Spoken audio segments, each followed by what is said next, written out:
안녕하세요. 저는 미술학원을 운영하고 있는 30대 여자입니다. 흔히들 그 사람의 진짜 모습은 내가 어려운 상황에 처했을 때, 내가 가진 걸 잃었을 때 나를 어떻게 대하는지에서 알 수 있다고들 하잖아요. 갖고 있던 재산을 잃어버렸다거나 더 이상 높은 지위에 있지 않게 됐다거나 그런 상황일 때 곁에 있던 누군가가 여러분을 배신하고 본 모습을 드러내는 경험 혹시 해보신 일이 있나요? 제가 오늘 들려드리려고 하는 사연은 바로 그런 순간에 대한 이야기입니다. 어딘가 꺼림칙한 느낌의 예비 남편의 본 모습을 알아보려 그물을 던지자 거기에 제대로 낚여든 놈이 곧바로 제 진짜 얼굴을 드러내던 그 소름 끼치던 순간, 지금부터 시작해 볼게요. 제가 예비 남편을 만나게 된 건 한 봉사 모임을 통해서였어요. 저희 지역에서 자영업을 하는 사람들끼리의 모임이 있었는데 같이 모여서 봉사를 했었거든요. 그리고 예비 남편은 그 모임에서 대표를 맡고 있는 사람이었죠. 제가 모임에 나가기 시작하면서 같은 모임 사람들이 예비 남편 칭찬을 마르고 닳도록 하는 거예요. 원래는 친목이나 정보 교환 위주였던 모임을 봉사하고 사회에 기여하는 모임으로 탈바꿈시킨 사람도 예비 남편이었다고 하더라고요. 우리 강 대표님 오면서 우리 모임이 아주 건전하고 좋은 쪽으로 발전을 많이 했죠. 원래는 우리가 그냥 같이 모여서 어떻게 하면 돈 좀 더 벌어볼까? 어떻게 하면 투자 좀 잘해볼까? 그런 얘기만 하던 모임이었는데. 맞아요. 우리 강 대표님이 합류하면서 봉사도 하고 지역 발전에 힘쓰는 일들도 하게 되고 한마디로 선한 영향력을 끼치기 시작한 거잖아요. 젊은 사람들이 참 머리도 좋고 성실도 하다니까. 그러고 보면 참 대단해요. 사실 우리 중에 나이도 제일 어린 편이잖아. 사실 나한텐 우리 조카뻘 정도 되는데 내가 딸만 있었어도 확 사이 삼고 싶을 정도라니까. 같은 모임 사람들에게도 평판이 아주 좋고 건실하고 바른 사람으로 입소문이 나 있던 예비 남편은 봉사 모임에서도 아주 적극적이고 열심이더라고요. 그런 예비 남편 모습에 저도 조금씩 마음이 갔고 예비 남편 역시 또래의 젊은 사업자가 많지 않던 모임에 제가 와줘 너무 반갑다며 관심을 표하더라고요. 아이 그 미술학원 보니까 상당히 크던데. 대단해요. 그렇잖아도 우리 애도 미술 좀 가르쳐 볼까 싶은데 얼마씩 해요? 아, 실은 저희가 성인들 상대로 운영을 하고 있어요.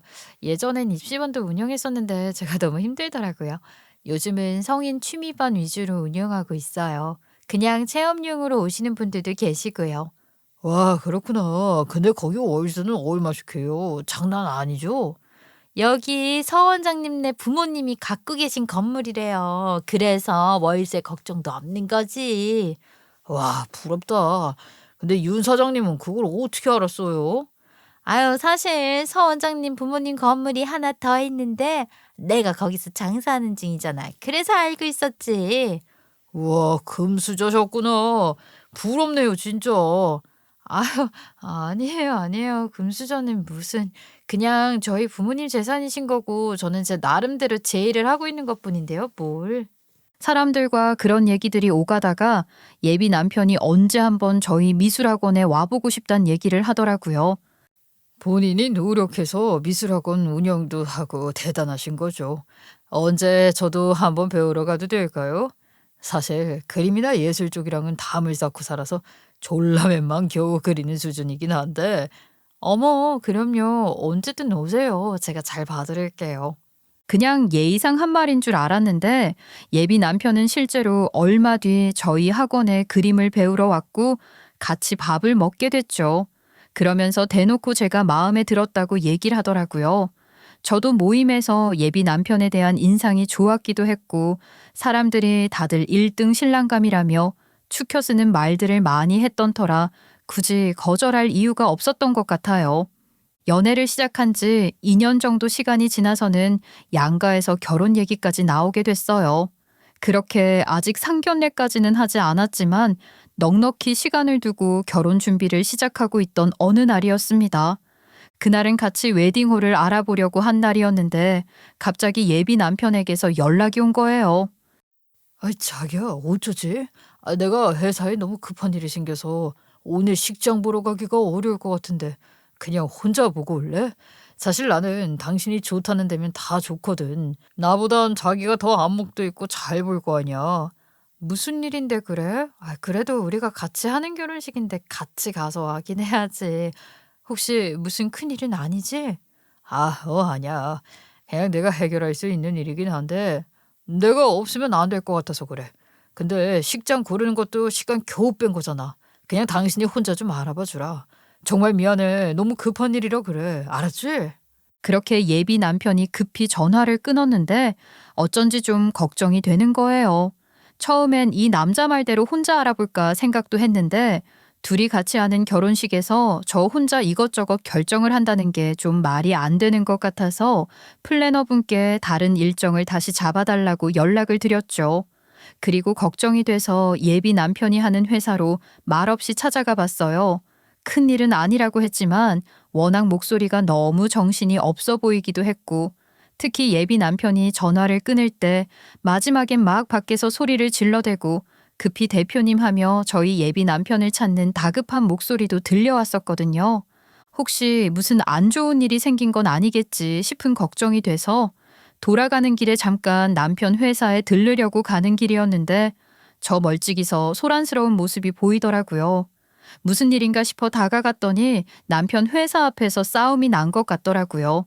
웬 남자가 고함을 쳐대고 직원 여럿이서 남자를 끌어내는 게 보였죠. 여기서 이러시지 마시고 제발 우선 진정 좀 해보세요. 네? 글쎄 나는 강전 이 새끼만 만나고 가면 된다니까. 니들 대표라 그래, 강 대표. 아, 김 대표님 진짜 왜 이러세요? 이미 다 끝난 일이잖아요. 야, 니들도 진짜 이러는 거 아니지. 아, 강주원이 그 새끼나 니들이나 다를 게 뭐냐? 나 배신 때리고 니들끼리 잘 먹고 잘 사니까 좋으냐? 이 새끼들아, 니들끼리 뒤통수 치고 배불리니까 좋냐고. 야, 강주원이 너 일에 안 나와?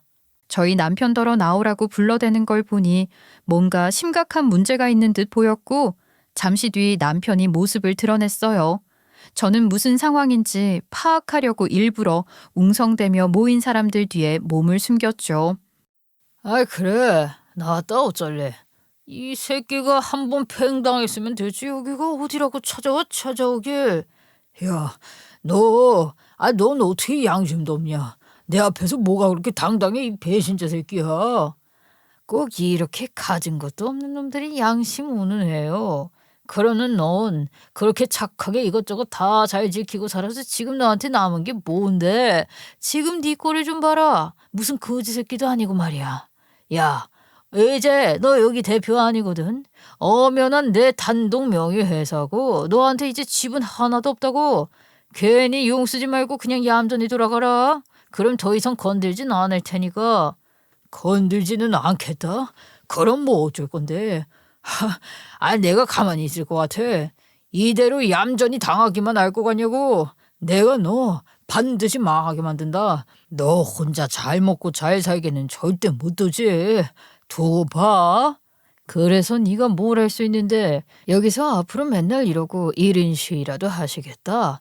할 테면 어디 해봐. 지금 바로 신고해서 끌어내줄 테니까.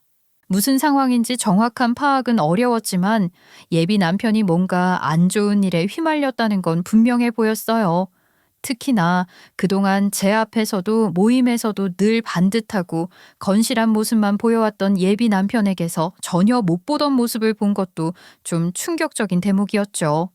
얼마 뒤 신고를 받고 출동한 경찰이 큰 팻말을 들고 있는 일인 시위를 하던 남자를 경찰차에 태워갔고 사람들도 뿔뿔이 흩어졌어요. 덩그러니 던져진 팻말에는 산업 스파이짓도 모자라 동업자 배신까지 일삼는 강주원 대표를 규탄한다는 글자가 적혀 있었어요. 동업자 배신은 아마 아까 그 남자를 배신했단 소리 같은데 산업 스파이짓은 또 무슨 소리인지 저는 혼란스럽기도 하고 무슨 일인지 궁금하기도 해. 일단 그 팻말을 몰래 카메라로 찍은 뒤 예비 남편이 절 보지 못하게 그 자리를 살짝 피했어요. 그리고 며칠 뒤 만난 예비 남편을 슬쩍 떠보며 그날 일에 대해 물었죠. 그때 우리 약속 깨진 날 말이야. 혹시 회사에 무슨 일이 있었어? 실은 그날 내가 지나가면서 보니까 당신 회사 앞이 무지 소란스럽더라고. 어? 당신이 그날 거기 왔었어? 아니, 갔던 건 아니고 당신이랑 웨딩홀 보기로 한 거 취소되고 아무래도 혼자 가기가 뭐해서 약속 미뤘다고 했잖아. 그러고서 집에 가는 길에 택시 타고 가는데 당신 회사 앞이 소란스러운 게 보이더라고. 그래서 잠깐 내려서 볼까 하다가 그냥 별일 아니겠지 하고 지나갔었거든. 혹시 무슨 일이 있었던 거야? 아하, 그날 아니야. 뭐 딱히 별일은 아니고 그냥 웬 노숙자 한 명이 소란을 좀 피워서 그냥 신고하고 경찰에 잘 인계하고 마무리됐었어. 자기 그래서 걱정했구나. 걱정할 거 하나도 없어. 내가 당신 걱정 안 하게 잘할게. 예비 남편은 잠시 당황한 기색을 보이더니 이내 부드럽게 말을 돌렸고 전 같았으면 그러려니 했겠지만 이미 그날의 소란을 본 뒤라 그런지 어쩐지 이상한 낌새가 느껴지더라고요. 일부러 저한테 말을 안 하려는 게 좀 수상하다 싶었어요. 그날 데이트에선 다시 전처럼 자상하고 다정한 모습만을 보였지만 그날 제가 봤던 예비 남편의 모습이 제 머릿속에선 떠나질 않았죠. 그러고 집으로 돌아와 생각해 보니 사실 제가 이 사람에 대해 아는 게 별로 많지 않다는 생각이 드는 거예요. 결혼이라는 어마어마한 일생일 때 큰 결정을 앞두고 있는데 이 사람에 대해 내가 아는 게 그렇게 많지 않다는 게 생각할수록 뭔가 좀 말이 안 된다 싶더라고요. 그래서 일부러 예비 남편에게 결혼 앞두고 당신이랑 더 가까워지고 싶다고 어머님이랑도 친해지고 싶다며 초대를 해달라고 은근슬쩍 얘기를 했죠. 예비 남편은 결혼 앞두고 벌써 시어머니 잘 챙기려는 거냐며 제게 고마워했고 전 예비 시가의 초대를 받게 됐어요. 예비 시모가 아직은 심각한 수준은 아니긴 하지만 경미하게 치매 증세가 있는 분이라는 건 알고 있던 사실이었어요. 그래서 살짝 긴장을 했었는데 다행히 제가 찾아뵌 날은 아주 멀쩡하게 저를 맞아주시더라고요. 같이 정답게 얘기도 나누고 과일을 나눠 먹고 있는 와중이었어요. 어떡하지? 나 지금 투자선 문제로 급히 미팅이 생겼는데 나랑 지금 같이 나갈래? 아님 여기 잠깐 엄마랑 더 있으면 내가 한두 시간 안으로 다시 와도 되고. 그럼 다녀와. 난 어머님이랑 같이 얘기 나누고 좀 돼 있지. 뭐 일 보고 와. 그래, 알았어. 그럼 금방 마치고 올게. 잠시만 있어. 그렇게 예비 남편은 갑자기 회사에서 전화를 받고 먼저 나가게 됐고 전 예비 시모와 예비 남편의 앨범을 꺼내와서 보며 이야기를 나누고 있었죠. 그런데 갑자기 예비 시모에게서 좀 이상한 낌새가 보이더라고요. 근데 언니는 누구예요? 참 예쁘게 생겼다. 어머님? 저 주원 씨 여자친구잖아요. 어머님 며느리 될 사람이요. 주원이? 언니, 주원이를 알아? 이게 말로만 듣던 치매 증상이구나 싶더라고요. 드라마 같은 데서나 봤지 실제로 치매 환자를 대해본 일이 없어서 좀 당황스러웠죠. 어떻게 해야 하나 당황스럽기도 하고 예비 남편에게 전화해 물어봐야 하나 싶었는데 그때 예비 시모 입에서 예상치 못한 얘기가 흘러나오는 거예요. 주원이 거기에 얼마나 약삭 빠르고 못됐는지 알아? 이건 비밀인데 언니야, 주원이가 여자친구 10명도 넘게 버렸다. 언니 몰랐지? 주원 씨가 여자친구를 그렇게 많이 만났어요? 그게 무슨 말이에요? 어머님 좀 더 자세하게 말해줄 수 있어요? 어머니, 저 아이를 가졌어요. 하고 그렇게 울었는데. 내가 불쌍 다 했는데, 근데도 그냥 버렸어. 더 많은 여자친구가 좋다고 했어. 더 많은 여자친구 만나야 호강한다고 나한테 그렇게 말했다고. 주원 씨가 그런 적이 또 있어요? 10명도 넘는다면서요. 돈 없으면 버린다. 돈 있어도 주원이한테 안 주면 버린다. 멍청한 애만 사귄다. 주원이 맨날 그렇게 말했어. 맨날 그게 수칙이라 그랬지. 언니도 비밀 지켜야 해. 이거 알면 큰일 나. 주원이는 무서운 애야. 나도 그래서 모른 척 했잖아. 언니도 쉿, 알았지? 예비 시모의 말 끝에 제 팔엔 닭살이 일었어요. 소름이 쫙 끼치더라고요. 그냥 치매 걸린 노인의 헛소리만으로 치부하기엔 너무 현실감이 있었거든요. 게다가 예비 남편이 저한테 자꾸만 건물의 행방에 대해 묻고 건물을 물려받는 것에 대해서 자꾸 확인했던 일들도 있었기 때문에 그게 더 사실적으로 느껴지더라고요. 예비 시모를 만나고 온 뒤 전 이 사람에 대한 불신이 더욱 커졌어요. 지난번 회사 앞에서 봤던 광경도 그렇고 예비 시모에게서 들은 얘기도 그렇고 둘 다 예비 남편에 대한 의심을 품게 만드는 일들이었죠. 하지만 예비 남편에게 대놓고 물을 수도 없는 노릇이었어요. 물어본다 한들 제대로 답변해주지 않을 게 뻔하기도 했고 사실 둘 다 빠져나갈 여지가 너무 큰 사안이잖아요. 그 남자의 경우엔 동업을 하다 어그러져 앙심을 품었다고 하면 그만이고 예비 시모의 경우엔 정신이 오락가락하는 사람 말을 왜 믿냐고 하면 그만일 테니까요. 그렇다고 예비 남편에게 확인해보지도 않고 그 두 일화만 가지고 결혼을 파토내거나 하는 것도 말은 안 되는 상황이잖아요. 그래서 전 제가 직접 예비 남편을 한번 시험해보기로 했어요. 만약 예비 남편이 정말 그렇게 약삭 빠르고 못되고 기회주의적인 인간이라면 제가 가진 게 없어졌을 때에 절 더 이상 원하지 않을 게 뻔하잖아요. 제대로 함정을 파서 이 남자가 어떤 사람인지 한번 알아보자 싶었죠. 그 무렵 마침 좋은 기회가 생겼던 게 예비 남편이 한 기업에 투자를 하겠다고 하면서 한창 자금을 모으고 있던 때였거든요. 자기네 부모님이 우리 결혼하게 되면 자기한테 지금 미술학원 입점해 있는 그 건물 물려주신다는 얘기 하셨었잖아. 그러셨지? 혹시 그거 좀 더 일찍 물려주실 생각은 없으시대? 왜? 뭐 때문에 그러는데? 그냥 사실 지금 내가 투자하는데 그 건물 팔아서 좀 보태면 어떨까 싶어서 말이야. 여기가 진짜 확실히 투자만 하면 몇 배 상승은 그냥 따놓은 당상인데거든. 그래서 혹시라도 좀 빨리 물려받게 되면 그럴 수도 있지 않을까 싶어서 그냥 한번 물어본 거야. 근데 그 건물 말이야. 사실 내가 물려받을 수 있을지 확실하지가 않아. 어? 그게 무슨 소리야? 당연히 당신한테 물려주신다고 한 거 아니었어? 그게 실은 미국 사는 우리 언니한테 물려주실 수도 있을 것 같아서 말이야. 사실 나도 이것 때문에 요즘 스트레스가 이만저만이 아니야. 당신 괜히 신경 쓸까 봐 얘기 안 하려고 했는데. 자기네 언니? 그 한국계 미국인 남편이랑 살다던 언니 말하는 거야? 언니는 미국에 살아서 잘 오지도 않는다며. 근데 그 건물을 왜 자기 언니한테 주신다는 거야? 실은 사실 언니가 얼마 전에 형부랑 이혼을 했거든. 좀 안 좋은 일로 헤어지고 한국에 다시 돌아오려고 하는 모양인데 부모님이 그 건물을 언니한테로 줘야 되지 않겠나 그런 얘기를 나누시더라고. 난 사실 미술학원만으로도 돈을 잘 벌고 있고 또 당신이랑 결혼도 하게 됐고 한데 언니는 지금 아무것도 가진 게 없잖아. 이혼도 하고 한국어 다시 살려면 그래도 건물이라도 하나 있어야 다시 새 출발할 수 있지 않겠냐고. 그건 말이 안 되지. 아니, 그래서 당신은 가만히 있었어?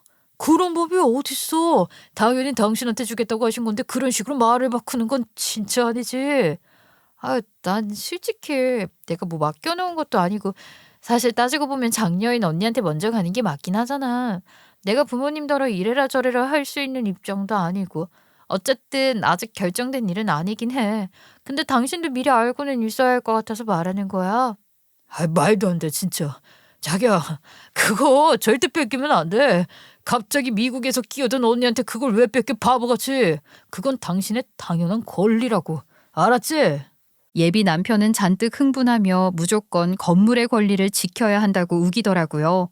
전속으로 됐다. 밑밥은 던져졌다 했죠.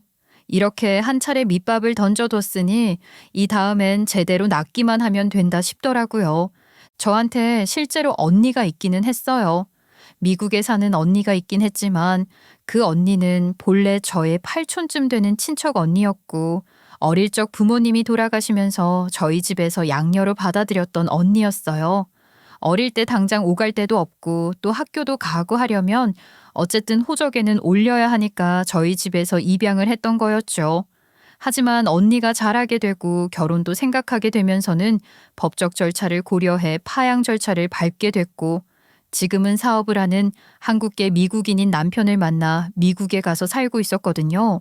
예비 남편을 포함해 주변 사람들에겐 이런 이야기를 하지 않았어요. 이미 저의 어린 시절부터 가족이 된 언니였고 제겐 친언니나 다름없었기 때문에 사람들은 제게 언니가 있는 줄 알았죠. 아마 언니가 어렵게 살았다면 파양을 하거나 하는 일도 없었을 거예요. 하지만 언니는 성공한 사업가를 만나 미국에서 잘 살고 있는 상태였고 그래서 걱정이 없었죠. 물론 이혼 얘기는 전혀 나오지 않았고 아들, 딸 낳아 아주 행복하게 잘 살고 있는 상태였어요. 이혼 운운하는 얘기를 꺼낸 건 전부 다 제 예비 남편을 속이기 위해 제가 일부러 만든 말이었고요. 그 후로 예비 남편은 계속해서 제게 건물의 안위 여부를 물어왔고 전 몇 단계에 걸쳐 연기를 시작했죠. 이혼한 언니가 들어왔다. 형부랑 사이가 안 좋아져 돈을 죄다 털린 모양이더라. 그런 언니가 보기 안쓰러워. 부모님이 건물을 주실 모양인 것 같다. 나도 우겨봤지만 언니랑 부모님 의견이 너무 완고하더라. 아무래도 내가 포기해야 할 것 같다. 저는 몇 단계에 걸쳐 치밀하게 연기를 했고 어느 날 예비 남편을 만나 가짜 눈물까지 보이며 제 연극의 클라이막스 파트를 보여줬어요. 나 다 뺏겼어, 자기야. 그 건물 언니 명의로 넘어갔다고. 이제 끝이야, 끝. 우리 부모님 정말 너무하신 거 아니야? 어떻게 나한테 이럴 수가 있어? 전 펑펑 우는 눈물 연기까지 해가며 예비 남편에게 이제 다 끝났다고 건물은 언니에게 다 뺏겼다며 거짓말을 했고 제 말에 예비 남편은 곧장 정색을 하고는 저를 다그치더라고요. 아, 그게 무슨 소리야? 내가 시킨 대로 안 했어? 아, 내가 방법 다 알려줬잖아. 당신 말에 안 넘어갈 것 같으면 죽겠다는 쇼라도 해서 받아내라고. 내 말대로 했어, 안 했어? 내 말대로 했는데도 당신 언니한테 줬단 말이야? 다 소용없어. 아무것도 소용없었다고. 이미 언니한테로 명의 이전했고 도장까지 다 찍었어. 난 그냥 지금처럼 살면 되는데 굳이 건물이 뭐가 필요하냐고 하시더라. 어차피 엄마 아빠가 갖고 계시던 건물인데 누구한테 주든 부모님 마음 아니냐면서. 잠깐만. 그럼 당신한테는 아무것도 안 주겠다는 거야 지금? 아니, 아니다. 당신 부모님이 갖고 계신 건물 하나 더 있잖아. 아니야? 아이, 우리 모임에서 윤 사장님이 하는 가게도 당신 부모님이 갖고 계신 건물에 입점한 거라며. 그거라도 달라고 해. 딸이 둘인데 하나만 주고 하나는 아무것도 못 받는 게 이게 말이나 돼? 그건 이미 진작에 다른 사람한테로 명의 넘겨줬어. 아, 더 이상 우리 부모님 건물 아니야. 제가 거기까지 말하자 예비 남편의 얼굴은 일순간 확 굳어지더군요. 그러면서 정색을 하고 저한테 묻는 거예요. 아이, 그럼 이제 당신한테 떨어진 떡고물이 하나도 없단 소리네. 그냥 딸랑 미술학원 하나 가진 원장일 뿐이란 소리고? 자기야, 그래도 나한텐 자기가 있잖아. 자기가 투자하는 회사 있다며. 그걸로 우리가 더 부자 되자. 그래서 우리 언니보다도 더 부자 돼서 더 잘 살면 되지. 안 그래?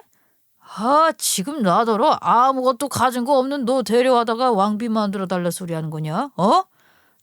자기야, 그게 무슨 소리야? 왜 그래?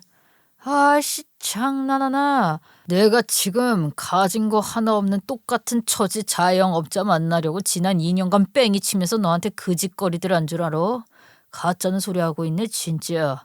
야, 네가 그 건물 물려받는다는 소리만 안 했어도 너 같은 걸 왜 만나? 네가 뭐 특별히 봐줄 거나 있냐고. 지 부모 잘 만난 금수저에 곧 건물도 물려받는다니까. 그거 하나 믿고 별 같지도 않은 거 만나서 결혼까지 해주려고 했더니 뭐? 그 건물도 네 거 아니라고? 아이씨, 야, 근데 내가 널 더 이상 왜 만나 이 정신 나간 년아. 냉수 처마시고 네 분수나 알아. 아이씨, 못 같은 거한테 괜히 2년이나 시간 낭비했네. 야야, 너 그냥 꺼져라. 두 번 다시 내 눈앞에 띄기만 해봐라. 예비 남편 놈은 앞에 놓인 물잔을 들어 제게 확 뿌리고는 자리를 박차고 나가버리더군요. 그놈의 숨겨왔던 실체가 제대로 제 앞에 모습을 드러내는 순간이었죠. 그 자리에서 찬물까지 맞게 될 줄은 몰라 당혹스럽고 기가 막히고 화가 나기도 했지만 한편으론 너 이 새끼 제대로 잘 걸렸다.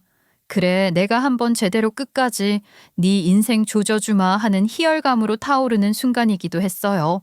저한테 감히 물까지 퍼붓고 나갔으니 제가 놈에게 복수해 줄 일만 하나 더 추가시킨 셈이었으니까요. 전 예비 남편 놈에게 어떤 방식으로 복수하는 게 가장 좋을지 연구하기 시작했고, 놈의 실체에 대해 폭로할 수 있는 증거들을 차곡차곡 모으기 시작했어요. 놈에 대한 의심이 시작됐던 순간부터 몇몇 증거들은 이미 진작부터 모아오고 있긴 했지만, 이제는 더 제대로, 더 확실하게 놈을 쓰러뜨릴 수 있는 치밀한 증거들이 필요했죠. 예비 남편 놈, 얼마나 더러운 짓들을 많이 하고 산 건지 크고 작은 피해 사례들이 속속 나오기 시작하더라고요. 증거가 쌓여갈수록 놈을 넘어뜨릴 생각에 신이 다 날 정도였죠. 그리고 마침내 전 그 증거들을 제대로 써먹을 적절한 시점을 찾게 됐습니다. 예비 남편은 본인 회사를 제대로 키우기 위해 지난 1년 동안 엄청나게 노력을 해오고 있었고, 사업 확장 아이템을 구상해서 이리저리 발로 뛰어다니며 투자자들을 유치해오고 있었거든요.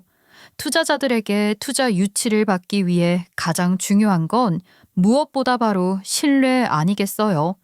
해당 사업체와 또 그 사업의 대표를 맡은 사람에 대한 신뢰가 있어야 투자를 결정할 수 있을 테니까요. 하지만 제겐 그것들을 모두 무너뜨릴 만한 증거들이 있었죠. 그리고 그 투자자들에게 영향을 미칠 만한 인맥 또한 있었고요. 제가 모은 증거가 어떤 것들이었는지는 지금부터 얘기해 드릴 테고, 제가 가진 인맥은 다름 아닌 저희 아빠가 오랜 시간 알고 지내온 사업 관련 인맥들이었어요. 저희 아빠는 꽤 오래 기업 투자 관련 일을 해오셨고, 예비 남편 놈이 투자를 받으려고 하던 업체 사람들 중에도 아빠와 오래 알고 지낸 분들이 많이 계셨거든요. 전 그분들께 놈의 실체에 대해 낱낱이 알려드렸죠. 그러니까 그 동업자라는 사람의 아이디어로 사업 구상을 하게 됐는데 동업자를 팽해버렸다는 건가요? 네, 맞습니다. 그 동업자분의 아이디어랑 초기 자본 이용해서 사업 시작했고, 그 사업 통해서 확장을 할 기회가 보이니까 명분을 만들어 내쫓아버리고 아이디어를 강탈해버린 거예요. 여기 이 안에는요, 해당 사업 아이템이 모두 그 전 동업자의 아이디어에서 비롯된 거라는 증거들이 있습니다. 확인해 보시죠. 제가 내민 건 예비 남편 놈의 이전 동업자였던 남자가 법원에 예비 남편을 고소하며 제출한 증거 자료들이었어요. 전 동업자는 제가 놈에 대한 복수를 준비하며 가장 먼저 찾게 된 상대였거든요. 그 전 동업자를 만나 듣게 된 얘기는 어찌 보면 뻔한 스토리였어요. 나 참, 그놈 기회주의적이고 약삭 빠른 놈이라는 건 알았지만 내가 그런 꼼수에 당할 거라고는 생각도 못했습니다. 내 아이디어를 그런 식으로 뺏길 줄은 정말 몰랐다고요.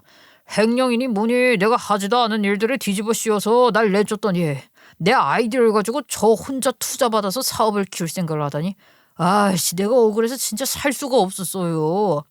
그래서 1인 시위도 하고 그러셨던 거군요. 예, 맞아요. 하지만 아무 소용없었죠. 찾아가서 따져도 보고 멱살도 잡아보고 1인 시위니 뭐니 할 수 있는 건 다 해봤는데 그놈 그 새끼 꿈쩍도 안 하더라고요. 이미 제 아이디어로 사업을 키워서 투자자 모집까지 한 상태였고 제가 할 수 있는 게 아무것도 없어 보였죠. 그럼 포기하신 건가요? 이대로 물러나실 생각이신 거예요? 아니요, 그럴 리가요. 사실 한동안 망연자실한 상태였는데 어느 날 오래된 물건들을 정리하다가 예전에 쓰던 휴대폰을 발견했어요. 액정이 깨져서 팔지도 못하고 버리기도 뭐해서 그냥 갖고만 있었는데 그게 신의 한 수였더라고요. 증거 하나 없이 꼼짝없이 억울하게 당하겠다 생각했는데요. 우연히 이 휴대폰을 찾게 된 거예요. 이 안에 그 당시 적어뒀던 사업 아이템 구상 문서 파일이 날짜까지 그대로 남아있더라고요. 그놈이랑 주고받았던 메시지 기록들도 전부 고스란히 남아있고요. 이게 아니었다면 아마 난 꼼짝없이 당했을 겁니다. 그렇게 그 동업자에게서 증거 목록을 엿보게 됐고, 거기 남아있는 증거들은 예비 남편이 아이디어 도둑질을 했다는 걸 증명하는 데 부족함이 없어 보였어요. 변호사분은 뭐라던가요? 이 증거면 충분히 승소도 가능해 보이는데요. 예, 아마 가능할 거라고 하더라고요. 물론 그놈도 변호사 써서 항소하겠지만 저는 무조건 막을 겁니다. 소송비가 얼마가 들든 끝까지 맞서 싸울 거라고요. 그놈이 그렇게 순순히 성장하게 둘 수는 없죠. 전 동업자는 놈을 고소하기로 했고, 저는 놈의 밥줄을 끊어놓기로 다짐했어요. 그 동업자가 소송을 통해 법률적으로 놈을 무너뜨린다면 저는 경제적으로 발을 걸어 놈을 넘어뜨리겠다는 작전이었죠. 일종의 원투펀치라고나 할까요?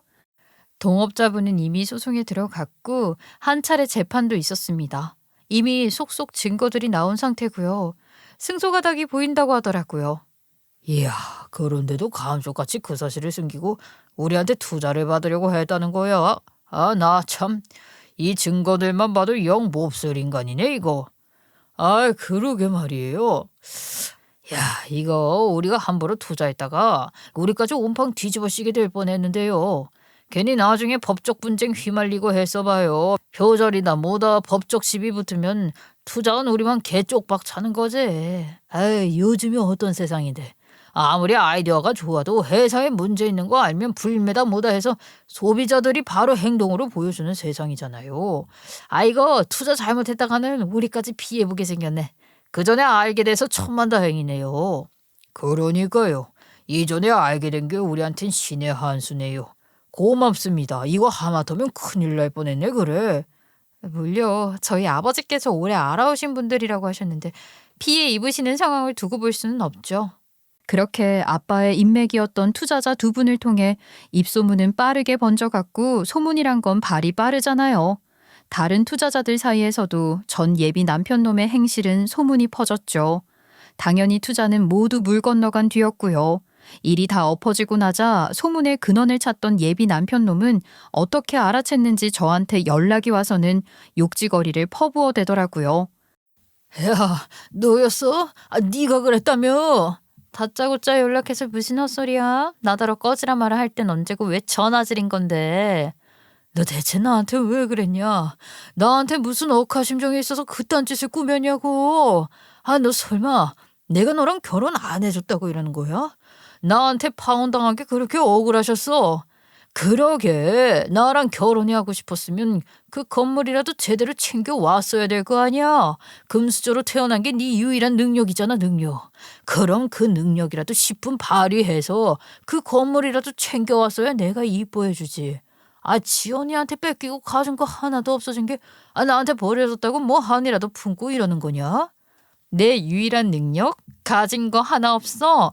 어머, 그건 너 아니야? 왜 자기소개를 하고 그래? 난 내 힘으로 전공에 애들 가르칠 만큼 능력도 있고 충분히 가진 것도 많아. 아주 차고 넘치지. 못 하나 가진 거 없는 건 너잖아, 이 새끼야. 양심 하나 없이 남의 거 훔쳐다 지 팔자 고치려고 하는 도둑놈 새끼가 내가 너를 어떻게 두고 보니? 그리고 난 누구처럼 양심 없이 거짓말하고 살지는 않거든. 뭐라고? 아, 너 지금 말 다 했어? 아, 맞다. 참 거짓말 하나는 했다. 사실 나 언니 없어. 나 외동딸이야. 그러니까 우리 부모님 건물을 나한테서 뺏어갈 만한 사람은 아무도 없단 소리지. 곧 그 건물은 지금 내 차지란 소리고 내가 너한테 한 거짓말은 딱 그거 하나인데 넌 아주 어마어마한 거짓말들이 많이도 하고 다녔더라.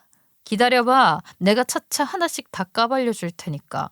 지금 그걸로 끝이라고 생각하면 오산이야. 그게 무슨 소리야? 외동딸이라니. 당신 언니 있다며? 그 언니한테 건물 뺏겼다며? 그게 다 거짓말이란 소리야? 그런 거짓말을 왜 한 건데 대체? 말해봐. 말해보라고. 그게 진짜야? 여보세요? 아, 여보세요? 전 예비 남편놈은 혼란과 의문이 가득한 채 제게 소리를 질러댔고 전 전화를 뚝 끊고 바로 차단을 갈겨버렸죠.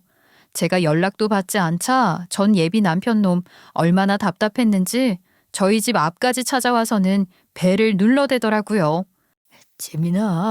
지민 씨, 아까 한 말 무슨 소리야? 우리 다시 얘기 좀 해보자. 당신 나한테 거짓말했다는 게 사실이야? 진짜 외동딸인 게 많은 거냐고? 그런 거짓말을 왜 한 거야? 당신이 나한테 왜 그런 거짓말을 했던 건지 모르겠지만 우리 다시 얘기 좀 해보자. 어? 아, 당신 나 테스트 해보려고 그런 거야? 대체 왜 그런 거야? 제발 문 좀 열어봐. 일단 나 보고 나랑 얘기 좀 해. 당신이 왜 그런 말을 했었는지 더 까발려 준단 건 또 뭔지. 나 지금 무슨 말인지 하나도 모르겠어. 너무 혼란스러워 미치겠다고. 당신 나한테 정말 왜 그러는 거야? 어? 제발 문 좀 열어봐. 얘기 좀 하자고. 아, 좋은 말로 할 때 가라. 나 너한테 해줄 말도 없고 들을 말도 없거든. 이대로 안 가면 신고해서 질질 끌려가게 만들 테니까 꺼지라고. 제 경고에도 놈은 끈질기게 배를 눌러댔고 이제 더 이상 연인 사이도 아닌데 집까지 찾아와 문을 두드려대고 배를 눌러대니 별 수 있나요?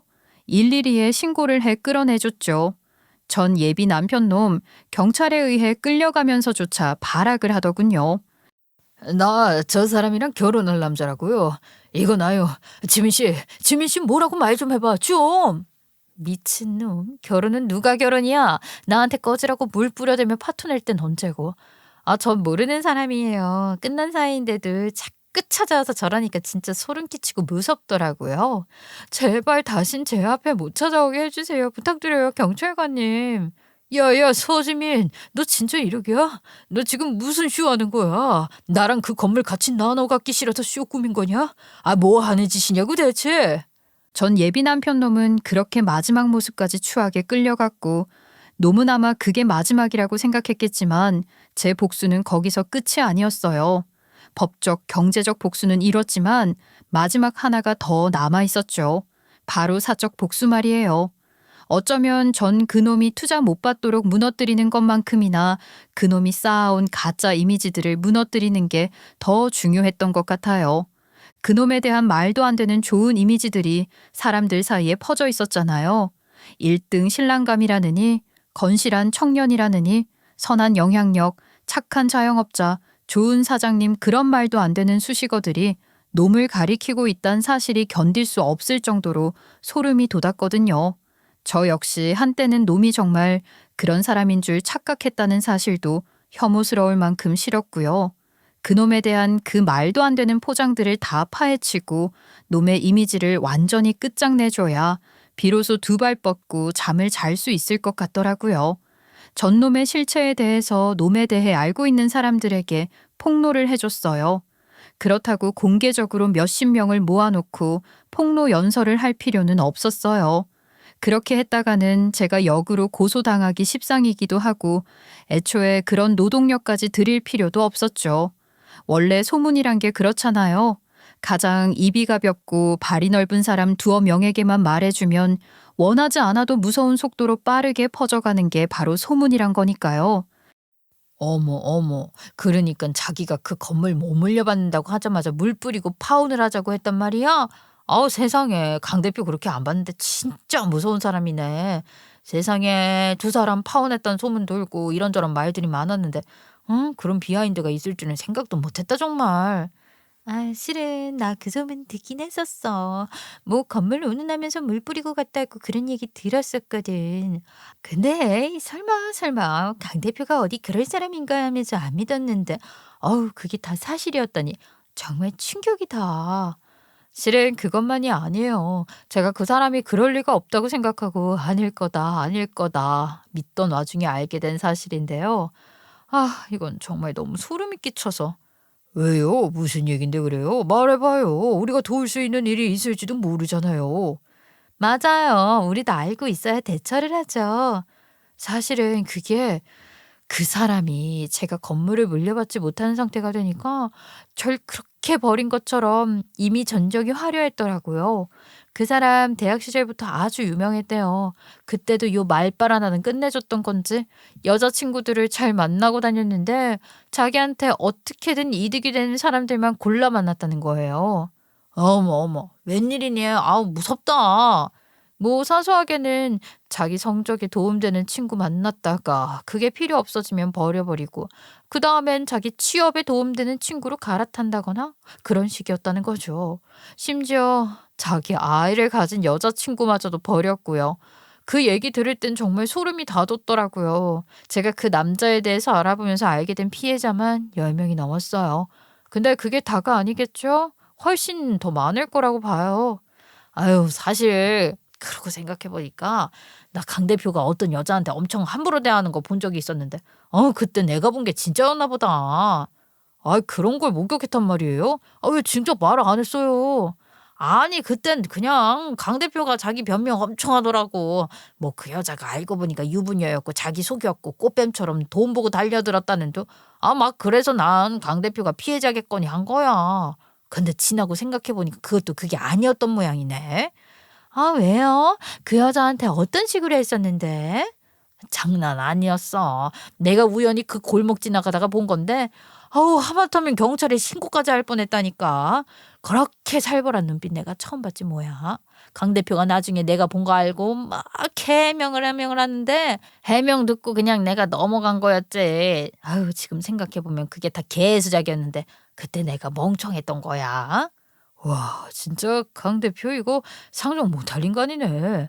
아 우리 이거 다 완전히 깜빡 속고 있었잖아. 그런 인간한테 천사니 뭐니 그런 말들을 해댔으니. 아유, 그러니까 이래서 사람은 겉으로만 봐서는 모른다니까. 하여간 서 원장도 큰일 날 뻔했네요. 그런 놈이랑 결혼까지 할 뻔했으니까. 진짜 천만다행이야. 천만다행이야. 그러게 말이야. 결혼하고서 알았으면 어쩔 뻔했어. 결혼 전에 알았으니 탈출했지. 이거 완전히 조상신이 도운 거야. 모임 사람들은 저만큼이나 큰 충격을 받았어요. 저보다도 더 먼저 그놈을 알고 지내던 사람들이라 다들 충격에 빠질 수밖에 없었죠. 그동안 놈이 얼마나 이미지 메이킹을 잘해왔던지. 그때 놈의 본가에 갔던 날 놈의 엄마에게서 의심스러운 이야기를 들은 후 저는 업체를 고용해 대학 시절부터 시작해 지금까지 놈의 행적과 놈에게 피해를 입었다는 여자들의 정황을 좀 알아봤었고 그때 그 예비시모의 말이 사실이라는 걸 확인할 수 있었어요. 제가 그렇게 알게 된 사실을 해당 봉사 모임에서 가장 말이 많고 발이 넓기로 유명한 세 사람한테 털어놓았더니 전체 모임엔 물론이고 다른 친목 동호회로까지 쫙 퍼지기 시작했어요. 그리고 놈은 사회적 이미지에 치명적인 손상을 입게 됐죠. 더는 어디 가서 사람 좋은 척, 건실한 처연인 척 하고 다니기도 힘든 처지가 됐고요. 일이 그렇게까지 되고 나자 놈은 제대로 애가 탔나 보더군요. 제가 연락처를 차단해 자기 전화를 받지 않자 저희 학원으로 연락을 해와서는 명예훼손으로 신고하겠다며 길길이 날뛰어대더라고요. 야, 애씨 너 나를 그렇게까지 무너뜨린 걸로도 모자라서 그딴 소문까지 내. 아, 내가 이대로 가만히 있을 것 같아. 내가 너 반드시 망하게 해준다. 내가 명예훼손으로 신고해서 네 재산 있는 대로 뜯어내줄 테니까 각오해. 아이고, 그래. 그깟 건 얼마든 신고해봐. 그까지 벌금 내주면 그만이지. 그리고 내가 뭐 없는 소문 퍼뜨렸니? 네가 한 거짓말, 네가 한 짓들에 비하면 난 정의구현일 뿐이거든. 그리고 너 한 번만 더 나한테 연락해봐. 나한테 접근 못하게 신고하는 걸로도 모자라서 확실히 아예 연락조차 못하게 만들어버릴 테니까. 너 내 뒷조사까지 한 거지? 그치? 그게 불법이란 걸 알고 있냐? 어머, 그렇게 법에 민감하셨어요? 내가 무슨 조사를 했다고 그러는 건지 모르겠지만 꼬우면 그것마저 신고해 보든가. 그리고 다시 한 번 더 나한테 이딴 걸로 연락하면 너도 다시 확 스토킹으로 신고해 버릴 줄이나 알아? 놈이 아직 절 신고했단 소린 듣지도 못했지만 설사 명예훼손으로 신고를 한다 해도 무서울 건 하나도 없네요. 놈한테 당할지 모를 제3, 제4의 피해자를 막기 위해서라도 전 제가 할 일을 했다고 생각하니까요. 제 이야기는 여기까지입니다. 정말 치졸하고 비열하기 짝이 없는 놈을 만났다. 어쩌다 그런 놈을 다 만났냐 싶으시죠. 제가 생각해도 그렇습니다. 그런 놈이 그 전에는 그렇게 사람 좋기로 유명했었다니 그 사실이 더 무섭단 생각도 드네요. 사람이란 동물이 이래서 무서운 건가 봐요. 철저하게 가면을 쓰고 자기를 숨기면 그 실체를 알기란 여간 쉽지가 않으니까요. 그러니 절대 누구도 쉽게 믿지 않는 게 정말 중요하단 생각이 듭니다. 그 남자도 모임에서는 아주 선량한 탈을 쓰고 지내 누구도 그 실체를 알지 못했었잖아요. 저 역시 마찬가지였고요. 그러니 여러분도 결정적 순간에 그 사람이 어떻게 행동하는지, 어떤 모습을 보이는지를 잘 살피고 절대 처음부터 믿음을 모두 주진 마시길 바랍니다. 저는 비록 너무나 뼈아프고 부끄러운 경험들을 통해 뒤늦게야 깨우친 사실이지만 제 사연을 들어주신 분들은 누구도 그런 피해를 입지 않으셨으면 하는 마음에서 이렇게 사연을 보내게 됐으니까요. 저 역시 이제 앞으로는 함부로 그 누구도 쉽게 믿고 혹하지 않을 것 같네요. 그럼 지금까지 들어주셔서 감사드립니다.